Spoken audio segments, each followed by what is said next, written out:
Ford, voici la 4e génération de Mondeo. Cette toute nouvelle mouture atteint 4,87 m de long, soit 9 cm de plus que la génération précédente et 7 de plus que la Peugeot 508. La nouvelle Mondeo soigne son design, notamment par sa face avant qui évoque une prestigieuse marque britannique.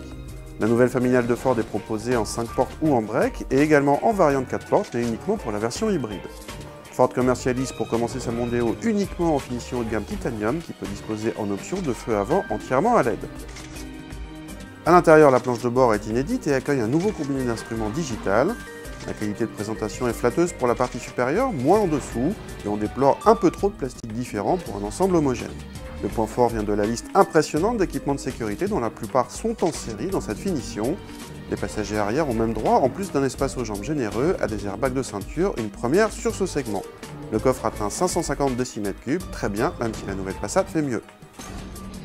Sur la route, notre Mondeo avec suspension pilotée et roue de 18 pouces s'est montrée convaincante en châssis avec un bon compromis confort comportement routier. Passer la suspension en mode sport rend la voiture effectivement plus dynamique malgré une tendance au sous-virage. Le diesel de 180 chevaux emmène la voiture sans problème mais sans brio. On s'attendait à mieux vu la puissance et le couple annoncé, la faute à un poids élevé et des rapports de boîte allongés.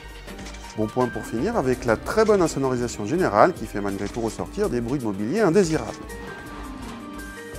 À quelques détails près, cette nouvelle Mondeo fait donc dans l'ensemble bonne impression, surtout du côté du contenu technologique. La mauvaise surprise vient du tarif, puisqu'au lancement, la Mondeo la moins chère pour les particuliers dépasse les 30 000 €. Même si l'équipement est très complet, Ford se place en face des séries 3 ou A4, carrément. En 2015 arriveront d'autres finitions moins fournies et d'autres blocs, dont le 1 litre EcoBoost de 125 chevaux. L'entrée de gamme devrait alors se rapprocher des 25 000 € en face des 508 ou C5. Reste à connaître l'équipement de ces futures versions.